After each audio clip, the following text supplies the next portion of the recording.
Sin duda, el problema de la corrupción está ocupando un lugar cada vez más importante en la agenda nacional. Los numerosos escándalos que han aparecido en los medios de comunicación en las últimas semanas o meses, la acción coordinada de los organismos del Estado para develar a los culpables de estos hechos de corrupción, las investigaciones que están en curso, numerosas encuestas que muestran que ya el tema de la corrupción en las preocupaciones de los ciudadanos está reemplazando o desplazando problemas que anteriormente eran prioritarios como la inseguridad, el desplazamiento, etcétera, nos hace pensar que efectivamente estamos pasando del tema de la percepción a los hechos reales. En esta medida, el tema de la corrupción también va a ocupar un lugar muy importante en la agenda política de las próximas elecciones por varias razones.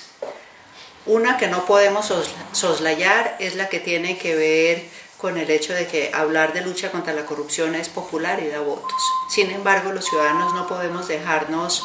engañar con discursos vacuos, con discursos vacíos, si esto no se va a traducir en propuestas efectivas y la posibilidad de hacerle seguimiento y exigirle rendición de cuentas a los candidatos que hagan propuestas en este sentido. Pero quizás más importante es porque las elecciones en general siempre han sido un escenario propicio, muy infortunadamente, para que se cometan actos de corrupción o para que a partir, por ejemplo, de la financiación de las campañas, con posterioridad en el ejercicio de gobierno por parte de alcaldes, gobernadores, diputados, concejales, pero también miembros del Congreso, utilicen esta financiación que recibieron para pagar favores políticos. En el caso concreto que nos ocupa ahora de las elecciones de octubre de este año, es importante señalar que las elecciones territoriales siempre han sido más frágiles frente a hechos de presiones indebidas.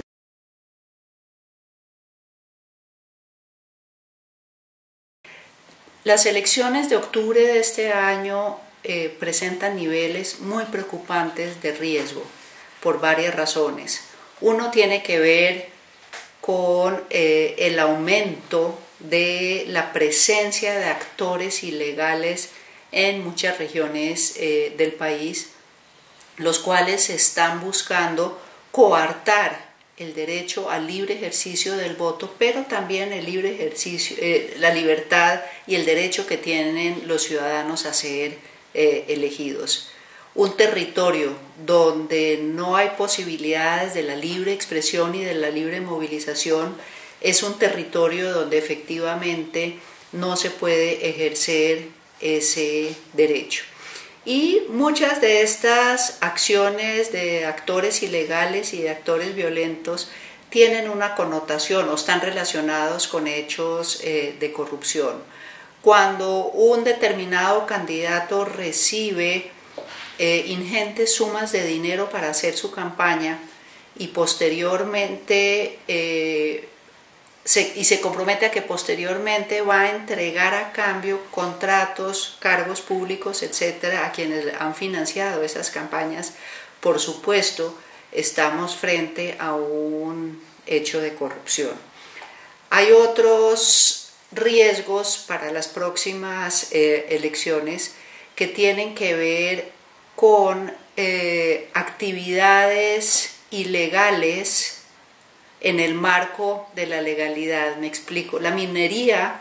es en principio una actividad legítima y una actividad ilegal. Sin embargo, en muchos territorios la minería se ha convertido en un fortín para la minería ilegal, para actores ilegales que la están utilizando también como una forma de presionar a los pobladores para que actúen de una u otra manera. Y esto sin duda también va a incidir en las elecciones de octubre.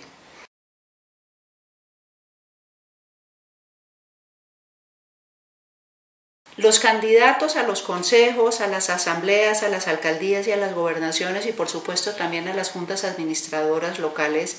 deben pasar de los discursos formales a las propuestas concretas.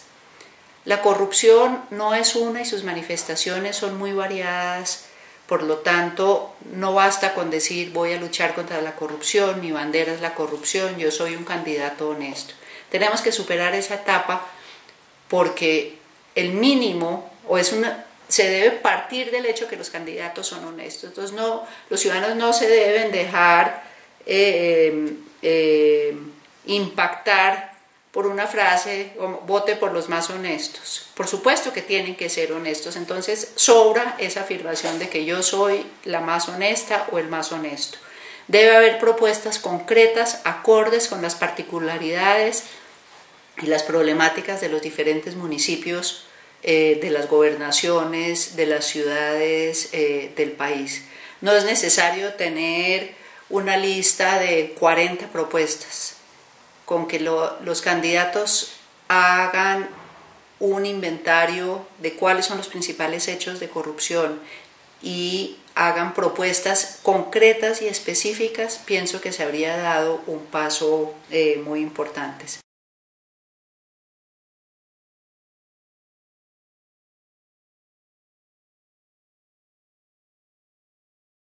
Transparencia por Colombia, en asocio con organizaciones sociales, con universidades y con medios de comunicación en varias regiones del país, está promoviendo unos debates públicos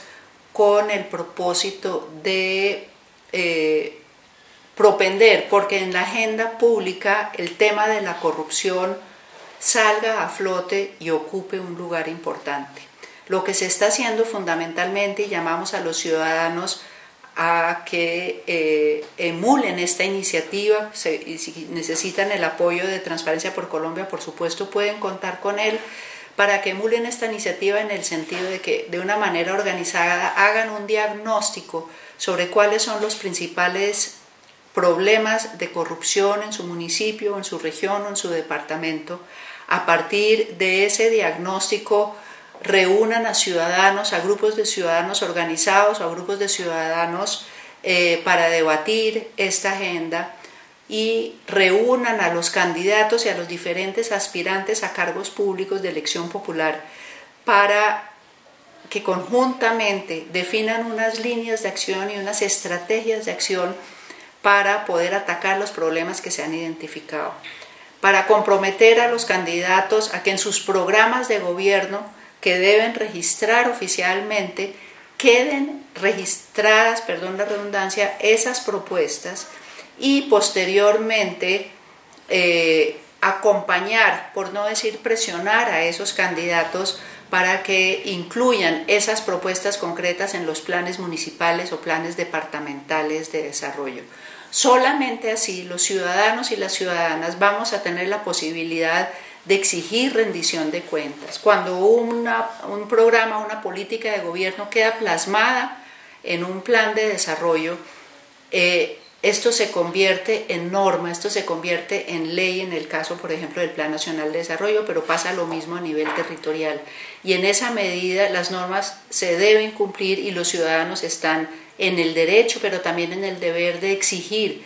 que estas propuestas, que ya no son propuestas, sino que están enmarcadas en una norma y por lo tanto son de obligatorio cumplimiento, sean acatadas y se cumplan a cabalidad.